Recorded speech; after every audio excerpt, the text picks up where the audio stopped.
নমস্কার বন্ধুরা, আমি আবার চলে এসেছি আপনাদের সামনে।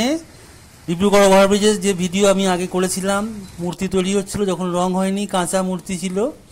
এখন পরবর্তী পর্যায়ে ফাইনাল পর্যায়ে চলে এসেছি। এখানে গণেশ মূর্তি মোটামুটি রেডি, রং টং হয়ে গেছে, অলঙ্করণ কাজ চূড়ান্ত পর্যায়ে চলছে।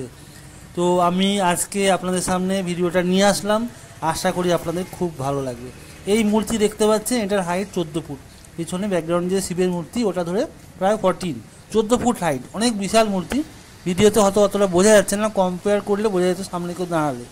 বিশাল বিশাল বড় মূর্তি, আগের দিন তৈরি হচ্ছিলো দেখেছিলেন, মাটি দেখাচ্ছিল খড়ের উপরে। সেই মূর্তি আজকে রেডি হয়ে গেছে, খুব তাড়াতাড়ি শিল্পীরা বানিয়ে ফেলেছে, অসাধারণ সুন্দর লাগছে। আমি অনেকক্ষণ দাঁড়িয়ে মূর্তি তৈরি দেখছিলাম, তো আপনাদের জন্য কিছু ভিডিও করে আনলাম। দেখুন মূর্তিগুলো রং হওয়ার পরে কেমন লাগছে, কত সুন্দর, কত আকর্ষণীয় হয়ে উঠেছে। দেখুন এই জিনিসটা, মানে এই ঠাকুর নির্মাণ, মূর্তি নির্মাণ যারা করে, কঠোর পরিশ্রম করে আমাদের সামনে এত সুন্দর মূর্তি উপহার দেয়, যেটা কিনা আমরা দেখে অভিভূত হয়ে যাই। আর সেইটা আমি দেখে আপনাদের জন্য আমি শেয়ার করলাম, কারণ এই সমস্ত মূর্তি বিভিন্ন জায়গায় চলে যাবে, সবার পক্ষে সমস্ত মূর্তি দেখা সম্ভব হবে না।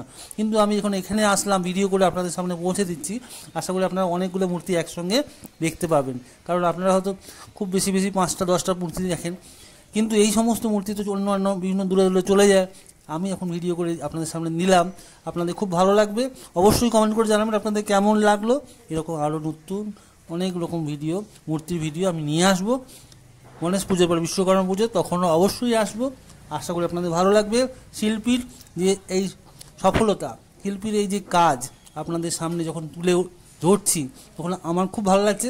কারণ শিল্পী তার এই শিল্প অনেকের সামনে তুলে ধরতে পারছে, এইটা ভেবে আমার খুব ভালো লাগছে। তো আপনাদের এই মূর্তি নির্মাণ কেমন লাগে জানাবেন। এখানকার শিল্পীরা অসাধারণ সুন্দর মূর্তি বানিয়েছে। ডিব্রুগড় ওভারব্রিজে আপনারা আসবেন, মূর্তি নির্মাণের অর্ডার দেবেন, আশা করি আপনাদের খুব খুব স্যাটিসফ্যাকশান হবে। এত ভালো মূর্তি এরা বানায় যে আপনার দেখে অসাধারণ লাগবে। তো আজকের মতো আমি এতটুকুই ভিডিও বানালাম, পরবর্তী পর্যায়ে আবার আসবো। আপনাদের এই গণেশ মূর্তিগুলো কেমন লাগলো কমেন্ট করতে কিন্তু ভুলবেন না। এবার অনেকে বলবেন যে আপনি এই বিভিন্ন বাকি জায়গায় যেসব মূর্তি তৈরি হচ্ছে সেখানে ভিডিও কেন দিচ্ছেন না। কারণ আমি সব জায়গায় তো যাওয়া সম্ভব না, আর কিছু কিছু জায়গা আছে যারা কিনা মূর্তিগুলো ঢেকে রাখছে, ওরা ভিডিও করতে দিতে চায় না, জানি না কেন। তো যাই হোক, আমি যেটা সম্ভব হয়েছে, যেখানে আমি অনুমতি নিয়েই ভিডিওগুলো করেছি, আপনাদের সামনে তুলে ধরলাম। আর আশা করি আপনাদের ভালো লাগবে। অনেক ভালো থাকবেন। গণেশ পুজো আপনারা খুব ভালো করে ঘুরুন আর আনন্দ উপভোগ করুন।